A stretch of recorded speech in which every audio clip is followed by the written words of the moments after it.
welcome to Creative Minds. My name is Robert Pucci, and I'm here with David Nyzio, sculptor, and we're going to be talking a little bit about the creative process and his work. And David, you brought something for show and tell. What is it? It is a piece of salt. Ah. It's a salt lick actually from the farm across the street, the Van Aken farm. And it's in the sheep pen, and I've been changing the salt about every month. It starts off as a 50-pound block, and the sheep lick it until I think it looks good, and I put a new one there and take the old one. All right. Now, how many of these have you done? 9. Nine. And have you exhibited them? Not yet, Not no. yet. So how many are you going to assemble for this? I'm not sure. I'm just doing them until I have a, I think I want to get about 50.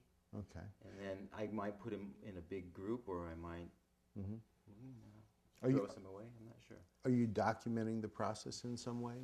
Film of the sheep?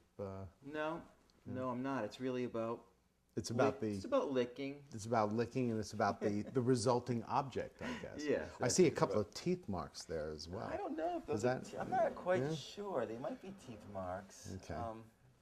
Yeah.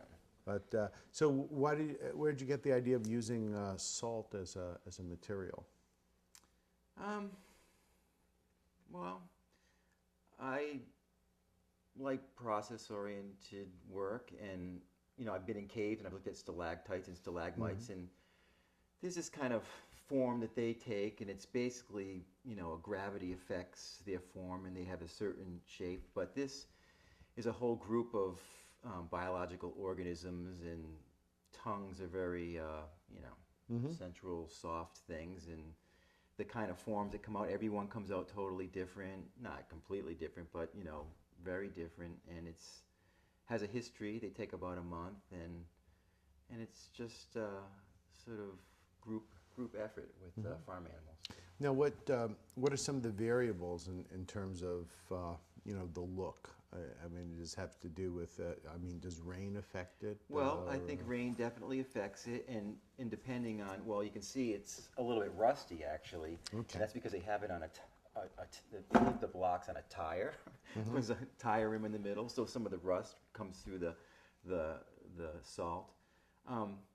But it was interesting. You were talking to the last guest about, they used an analogy of a sculptor like having a block and and seeing the object in the stone, and it's like, so this really doesn't work for the.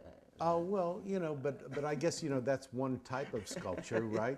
That reductive sculpture where you have an idea of what you want, and then you're chipping away, and you're hoping the stone doesn't deceive you as you put in the chisel, and some big block falls away that you weren't intending. But this being a very process oriented, conceptual type of piece.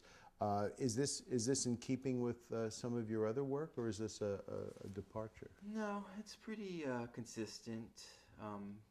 Some things I manipulate more than others, but I tend to want to be passive. Even though it is an act to go and watch this, and I wait a certain amount of time, and I'll take it. And you make a decision to take it. I'm making decisions, so you could say, well, that's as important as totally carving the whole thing, but I don't know. Well, I guess you've got a couple of things that are, I guess, constants or stable elements. Like it starts out as the same block. Yeah, the same 50-pound block. And exactly. You've got basically the same cast of characters working on it. Well, There's some get little slaughtered, different- some get sold, some new babies are born. Okay. So there's some variables there, but you're still basically working on kind of like that principle of chance. It's a chance operation that it will, develop a certain characteristic or look, and then you're. So do you consider it a found object in a way? People talk about that. I've used a lot of things that people say, oh, it's a found object, but I don't know how you define a found object. I know many very successful artists that don't even make their work. They have a whole, company that manufactures their work, and they come in and say, make this thing. I actually work for an artist, Vito Conci, And he had sort of an idea, and he'd have all these, young and enthusiastic artists, and you'd say, how about this, and how about that? And he would say, no, I don't like that. It's like, oh yeah, that seems like a good idea. Let's do that. So then this thing would get made, and he didn't touch it. So that's almost essentially a found object, as much as this is a found it could object. be. I mean, I have nothing against found objects. Actually, I use them in the sculpture that I make. But I think people tend to think about some ideal of craftsmanship, just for some people, as establishing what constitutes a work of art. And yet I know at Talix, the artist would come in with a small paper model, and then say, okay, I want this in stainless steel and 50 feet tall. And of course, then the result, they came back and they looked at it and they go, okay. And then they made a little mark on it, and okay, now it's signed. So in a way, that's I guess you established the art. Maybe they should be called, established objects. Because you establish them in a new context. That makes sense, sure. So I mean, when this is on the tire rim, it's a salt lick, and when it's removed from the tire rim and it's placed within the context of an exhibition, then it's something else. I mean, you could disagree with me. And say, yeah. I mean, it's all those things are happening. There's a history of this kind of work. I don't know. I think it's pretty hard to. It's pretty hard to talk about even. Okay, put it into a category.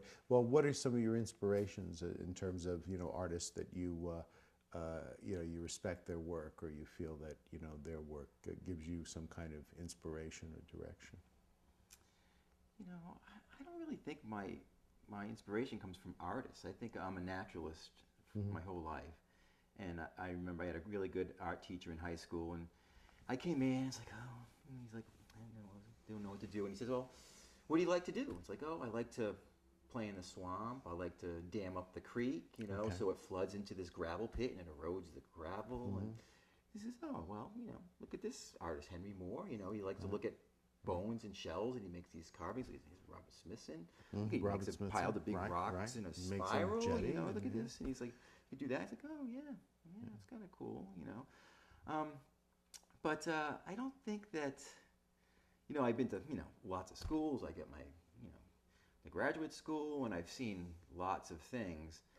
So even if I said, well, I'm not really influenced by these people, they would, how do you know what you're influenced by? I meant more like, there are people that you maybe feel an affinity with, that you say, okay, I understand what this person's doing, even if other people will look at it and say, what's going on there?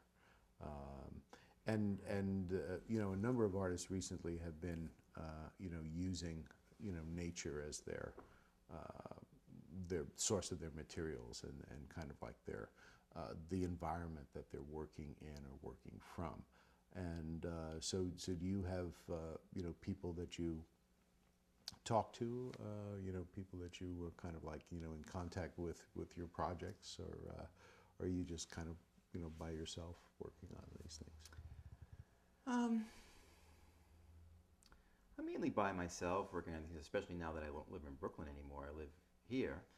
So I think more it's just, I don't know. It's like, this is a recent piece. I moved next to a farm, and I'm inspired by this, but I'm working on pieces that I thought of in 1995 that I've been thinking about and want to make, and haven't made them yet, or don't have the money to make them, and I'm just kind of changing them. So, you end up with this group of pieces, and it's like, this is brand new, but then this other piece I'm doing now, but it's like, but this is from 1996, and this other piece is from 2000, but I just never made them. So the sequence is kind of messed up. And people have asked that. It's like, oh, now that you live in the country, does that influence your work? It's like, in a sometimes way, yes, sometimes no. It